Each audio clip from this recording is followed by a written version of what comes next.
Movie के start में हम एक विलेज को देखते हैं जहाँ पर एक लेडीज एक घर के सामने रिचुअल परफॉर्म करती होती है। घर में कुछ ऐसा होया होगा जिसके कारण यह लेडीज एक रिचुअल परफॉर्म कर रही थी और कुछ ही देर बाद उस घर का दरवाज़ा अपने आप खुल जाता है रिचुअल के दौरान। जब वो लेडीज घर के अंदर जाती है ये चेक करने के लिए तो एक आत्मा उस पर हमला कर देती है जिसके कारण वह लेडीज मर जाती है और उसकी बहुत बुरी तरह से मौत कर देती है।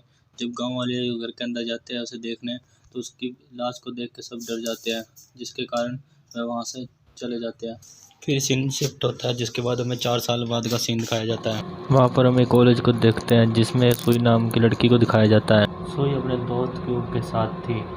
उन दोनों ने अपने कॉलेज में 0.0 mx कर रखा था और इस क्लब को सीनियर्स चलाते थे और उनकी टीम में 3 मेंबर्स थे जिनमें एक लड़की और 2 लड़के थे। यहाँ पर उस क्लब का लीडर टाइसो आता है, सबको एक वीडियो दिखाता है और वो उनको एक हॉन्टेड हाउस के बारे में बताता है और इसी हाउस को हमने मूवी के स्टार्ट में देखा था जहाँ पर कुछ लोग मर गए थे। टाइसो यहाँ पे बताता है कि एक्चुअल में यहाँ पे एक लड़की ने खुदकुशी कर ली थी, यानी आत्महत्या, और वो लड़की थोड़ी मेंटल भी थी यानी पागल। और उस घर में कोई नहीं रहता और वह गांव से बहुत दूर है। घर गांव से बहुत दूर था, इसी वजह से बहुत दिन हो गए थे और किसी भी गांव वालों को नहीं पता था कि उस घर में एक लड़की ने खुदकुशी करी है यानी आत्महत्या। जब उस लड़की को मरे हुए काफ़ी वक्त हो गया था तो उसकी बॉडी उसके सर से अलग होकर नीचे गिर गई थी और उसका सर अभी भी लटका हुआ था। टाइसो उनको रिचुअल के बारे में ही बताता है। हमने मूवी के स्टार्ट में देखा था लेडी परफॉर्म कर रही थी और वो लोग अभी डिसाइड करते हैं कि वो इस घर में जाएंगे और उस घर में हुआ क्या था एक्चुअल में, और यह पता लगाने जाएगी कि वो लड़की ने आत्महत्या क्यों की। और यह सब सुनकर जैक बहुत घबरा जाता है और उनके साथ जाने से मना कर देता है। और वो लोग जैक की क्यों मानते हैं और कुछ ही देर बाद वह अपना सामान बांध कर तैयार हो जाते हैं और वह अब उस घर में जाने के लिए तैयार थे। और फिर जब वो जाते हैं तो एक दुकान पर रुकते हैं यानी एक शॉप में रुकते हैं और वहाँ से कुछ चीज़ें खरीदने लगते हैं। और उन लोगों की बातों से शॉप ओनर को पता चल गया था कि ये लोग उस घर में जा रहे हैं और उन लोगों को मना करता है कि तुम उस भूतिया घर में मत जाओ यानी हॉन्टेड हाउस में मत जाओ, उधर तुम्हारी जान को खतरा भी हो सकता है। और वो लोग कहाँ शॉप ओनर की बात मानते हैं और वह अपना सामान खरीद लेते हैं और उस घर की ओर चले जाते हैं और आखिरी में वह उस घर में पहुँच ही जाते हैं और वह 5 मील उस घर तक पहुँचने के लिए चलते हैं। और उस जंगल में जाते ही सुई को एक लेडीज़ मिलती है। वह बूढ़ी लेडी कौन थी आपको बात आगे जाके पता चलेगी। और वह लोग उस घर में आ जाते हैं और एक एक चीज़ उस घर की देखते हैं और उनकी टीम में से एक का नाम योनचोंग था जिसे एक टनल दिखता है और यह टनल क्या था इसके बारे में भी आपको आगे जाके पता चलेगा। और वो सब एक एक चीज़ देखने के बाद अपना खाना बनाकर खाते हैं और रात को अपना सारा सेटअप लगाते हैं और वह घर के चारों ओर कैमरा लगाते हैं, कैमरास और मॉनिटर्स लगाते हैं और फिर बाद में उस घर की साफ़ सफाई भी करते हैं वो। और उस घर के आसपास आउट हाउस भी थे जहाँ पे वो कैमरा लगा देते हैं और ये सब डिसाइड करता है कि रात को एक मैजिक करेंगे जिससे ये स्पिरिट यानी आत्मा को बुला पाओगे। सब वो अपने एक टीम मेंबर के साथ करोगे, रिचुअल करोगे उसके ऊपर साथ के साथ उसके माइंड में एक मॉनिटर भी लगाओगे जो लोगों के दिमाग को फ्रीक्वेंसी को कंट्रोल करता है। अगर वो फ्रीक्वेंसी 0.0 mx हो जाती है तो कि वो बंदा पोजेस्ड हो चुका है यानी आत्मा के कब्ज़े में हो चुका है। और इसके लिए वह योनचोंग को चुना जाता है। वो योनचोंग को लेटाकर उसके चारों ओर नमक गिरने लगते हैं और वहीं वो दूसरी तरफ 2 डोल लेकर आता है जिसमें से एक डोल को वो लटका देते हैं और दूसरी डोल को पानी में किसी जानवर के लीवर के साथ रखते हैं और इसके बाद वह अपना मंत्र पढ़ना शुरू करते हैं और थोड़ी देर बाद वह लड़की बहुत तड़पने लग जाती है।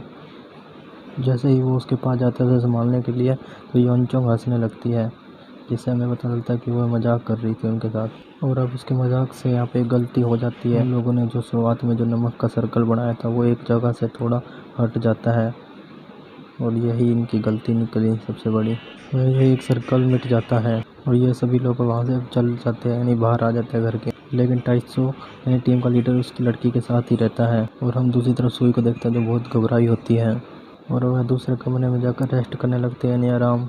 और वहीं उसके पास जैक भी आ जाता है और हम दूसरी तरफ देखते हैं टीम के दोनों मेंबर्स कैमरास में देखते हैं और हमें वहीं पे दिखाया जाता है कि सोई को एक अजीब सी आत्मा दिखाई देती है जो बहुत डरावनी होती है।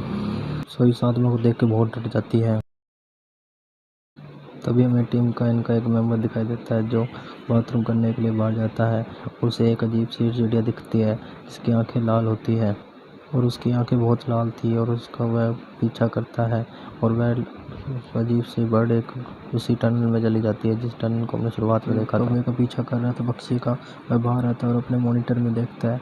वह योंचो के व्हीकल मॉनिटर को देखता है जिसमें वह 0.0 हो रहा था और पूरी लो होते हुए 0.0 mSh हो जाती है। देखने के बाद वह बहुत ज़्यादा डर जाता है। मैंने आपको पहले बताया था कि 0.0 mHz हो जाता है जिसका मतलब आत्मा ने उस पर कब्जा कर लिया और योंचो को कब्जा करने के लिए वही मेंबर अब अंदर जाता है और हमें देखते हैं कि योंचो बाहर आती है कमरे के जिसकी आंखें पूरी तरह से वाइट हो गई थी।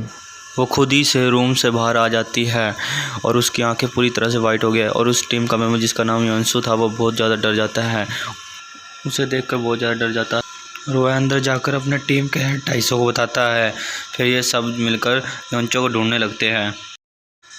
योंचो ढूंढते ढूंढते वह टीम के मेंबर उसी कमरे में जाते हैं जहाँ पे इन लोगों ने रिचुअल करा था और फिर उन्हीं डोल को देखते हैं जिन डोल को उन्होंने पहले लटकाया था। अब उन डोल में से एक डोल का सिर लटका हुआ था और शरीर नीचे गिरा हुआ था और काफ़ी ढूंढने के बाद उन्हें योंचो मिल जाती है लेकिन उस आत्मा ने उसे कब्जा कर खड़ा नहीं कब्जे में अपने, तो वह आत्मा उसे उसी टनल में ले जाती है योंचो को, जो टनल हमने शुरुआत में देखा था। और वैसे भी टीम के मेंबर योंचो को वहाँ से निकालने के लिए पूरी कोशिश करते हैं लेकिन वह योंचो को वहाँ से निकाल नहीं पाते और यह सब देखकर सोई बहुत ज़्यादा घबरा जाती है। और अभी ये लोग डिसाइड करते हैं सोई को पहले कार में छोड़ेंगे और फिर योंचो को ढूंढेंगे और उस टनल के दूसरे रास्ते को ढूंढेंगे और उधर उसे खोद कर उस समय से योंचो को निकालेंगे। और इसी दौरान उनकी टीम का एक मेंबर जो वीडियो फुटेज उन्होंने रिकॉर्ड करके वो कार में जाकर रख देगा। तो वो लोग अपने प्लान के अनुसार ही वो सब करते हैं जो उन्होंने कहा था।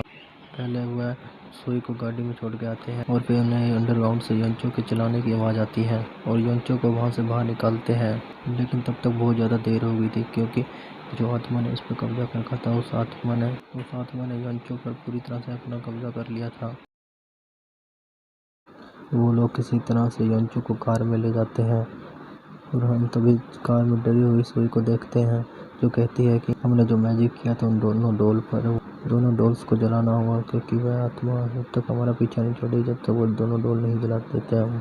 और सोई की यह बात सुनकर यह काम हैंक को दिया जाता है लेकिन हैंक उन दोनों डोल को नहीं जलाता बल्कि उस डोल को उस टनल में फेंक देता है और ये सबसे झूठ बोल देता है कि मैंने उन डोल को जला दिया है। और वो लोग वापस आने के बाद योंचो को हॉस्पिटल में एडमिट कराते हैं और उनके क्लब का जो हेड था टाइसो वह योंचो के साथ वक्त बिताता है यानी उसके साथ रहता है। वो लोग एक पास के होटल में चले जाते हैं रहने के लिए और होटल में जाने के बाद हमें हैंक का एक राज पता चलता है कि वह योंचो को पसंद करता है लेकिन योंचो तो टाइसो के साथ रिलेशनशिप थी यानी उसे वह पसंद करती थी। लेकिन हैंक योंचो पर बहुत ज़्यादा गुस्सा था और उसकी वीडियो को देखकर उसे बहुत बुरा भला कहता है और वह योंचो को बहुत गालियाँ देता है। लेकिन हैंक के पास काफ़ी वीडियोस थी जो भूतों पर उन्होंने रिकॉर्ड की थी और इसीलिए वह उन फुटेज को बेचने के बारे में सोचता है और इससे हमें पता चलता है कि वह कितना बुरा इंसान है और वह फुटेज बेचने के लिए एक कॉल करता है और उस फुटेज के बदले बहुत सारे पैसे मांगने के लिए कहता है। दूसरी तरफ हम सैन को देखते हैं जिसके ऊपर एक छोटे बच्चे की आंखें मारने लगती है और ये बच्चा कौन होता है ये हमें मूवी के आगे पता चलेगा।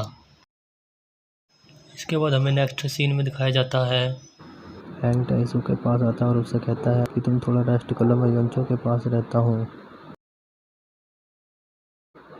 अब टाइसो के जाने के बाद वह योंचो के साथ बहुत गलत हरकत करने लगता है और हम तभी देखते हैं योंचो अपनी आंखें खोल लेती है और वह आत्मा के कब्जे में और फिर बाद में वो हैंक को मार देती है और हमें थोड़ी देर बाद दिखाया जाता है योंचो को होश आ जाता है और सभी लोग बहुत ज़्यादा खुश थे और सभी लोग वो होटल आ जाते हैं। लेकिन होटल आने के बाद उन्हें हैंक का कुछ नहीं पता लगता और इसके बाद हम देखते हैं कि होटल के एक रूम में योंचो और टाइसो एक रूम में ही थे और तभी योंचो टाइसो के माइंड पर हावी हो जाती है और वह उसको एक पास्ट अपना याद दिलवाती है और वह तभी डिप्रेशन में होटल से अपनी कार लेकर निकल पड़ता है और गाड़ी चलाते वक्त हम टाइसो को देखते हैं जो बहुत ज़्यादा रोता होता है। ये काफ़ी सालों पहले टाइसो ने ऐसी गाड़ी चलाई थी जिसकी वजह से एक लड़की मर गई थी।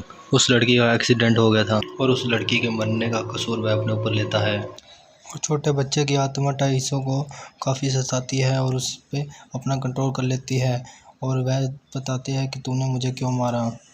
और वह रोते हुए गाड़ी चला रहा, वो रोते हुए अपना कंट्रोल खो देता है और एक जगह गाड़ी को मार देता है और वहीं पे टाइसू की मौत हो जाती है।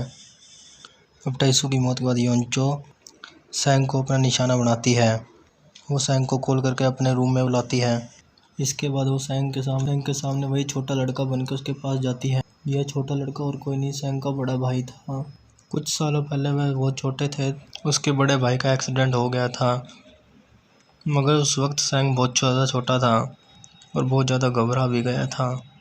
इसलिए वह अपने भाई को ना बचाते हुए वहाँ से भाग गया था और इसी वजह से उसके भाई की वहीं पे डेथ हो गई थी, यानी उसका भाई वहीं पे मर गया था। यहाँ पर जो छोटे बच्चे की आत्मा होती है सैंग को मरने के लिए कहती है, यानी आत्महत्या करने के लिए कहती है। और सैंग को भी इस बात का बहुत ज़्यादा दुख हो रहा था, इसलिए वह अपने आप को मारने की कोशिश करता है, मगर उसी वक्त सुई आ जाती है और उसे बचा लेती है। तभी हम देखते हैं योंचो के अंदर जो आत्मा थी वह उसे छोड़ कर चली जाती है, उसके शरीर को। वो अपने आप को संभाल पाते, इससे पहले उनके पास एक कॉल आती है। कॉलर बताता है कि स्विमिंग पूल के पास उसके दोस्त हैं की बॉडी मिलती है। अब हम यहाँ देखते हैं कि हमने दोनों दोस्त को खोने के बाद वह तीनों बहुत ज़्यादा उदास हो जाते हैं। अब यहाँ पे सुई डिसाइड करती है कि हम योंचो के अंदर से भूत को निकालेंगे, यानी स्पिरिट को, और उसको हमेशा के लिए मार देगी, क्योंकि सुई के पेरेंट्स भूतों को भगाने का काम करते हैं।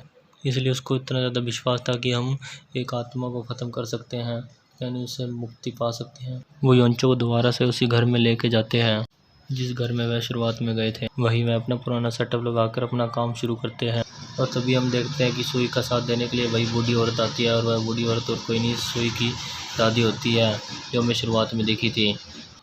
वो आत्मा की दुनिया से इस दुनिया में आई थी सुई की मदद करने के लिए। अब ये लोग दोबारा से अपना रिचुअल शुरू करते हैं जो मूवी के स्टार्ट में उन्होंने किया था, और योंचो के अंदर से दोबारा से वही आत्मा आ जाती है। और हम देखते हैं कि थोड़ी देर बाद वही स्पिरिट यानी भूत अपने असली रूप में आ जाती है, जो कि बहुत ज़्यादा डरावनी थी।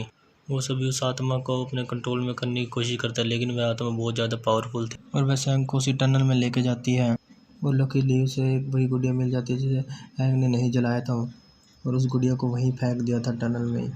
और सैंग जल्दी से उन डोल को आग लगा देता है। और तभी हम देखते हैं जब उन डोल में आग लगती है तो आत्मा वहीं पे जलकर मर जाती है और सैंग वहाँ से बच जाता है और ज़िंदा आ जाता है। लेकिन सब में एक बुरी बात थी, जो योंचो थी वो वहीं पे मर जाती है, क्योंकि उस आत्मा ने योंचो की गर्दन मोड़ दी थी, यानी उसकी गर्दन तोड़ दी थी, जिसकी वजह से योंचो वहीं पे मर गई। सुई और सैंग ही वहीं पे जिंदा बचे थे। अब उस हादसे से बचने के बाद वह दोनों अपने अपने घर चले जाते हैं। इसके बाद हमें कुछ टाइम के बाद का सीन दिखाया जाता है, जहाँ पर कैफ़े में सैंग और सुई मिलते हैं। सैंग सुई को अपने एक नॉवल के बारे में बताता है जो हाल ही में पब्लिश होने वाला था। तभी उसे पब्लिशर की कॉल आती है और वह कॉल उठाने के लिए बाहर चला जाता है। अब सुई सैंग का नॉवल पढ़ने के लिए लैपटॉप ओपन करती है। तभी सुई को एक वीडियो मिलती है उसके लैपटॉप में, जब सैंग उस टनल में था उस स्पिरिट के साथ, यानी उस भूत के साथ, कि उस डोल को जलाने से पहले सैंग के अंदर वो आत्मा आ गई थी। यानी कि इसका मतलब यह था कि उन डोल को जलाने के बाद भी उस आत्मा का अंत नहीं हुआ, बल्कि वो इतने वक्त से सैंग के अंदर ही थी। तभी हम देखते हैं कि सैंग के अंदर जो आत्मा थी वह सुई के कंधे पर हाथ रखती है और मूवी यहीं पर ख़त्म हो जाती है। तो भाई ये मूवी मैंने आज पहले और एक्सप्लेन करी है, तो भाई अगर कोई गलती हो गई हो तो माफ़ कर देना भाई प्लीज़। मैं अगली बार ध्यान रखूँगा भाई, इस पर कोई गलती ना हो। तो भाई अगर चैनल पर नए हो तो सब्सक्राइब कर लेना भाई। ओके भाई, बाय।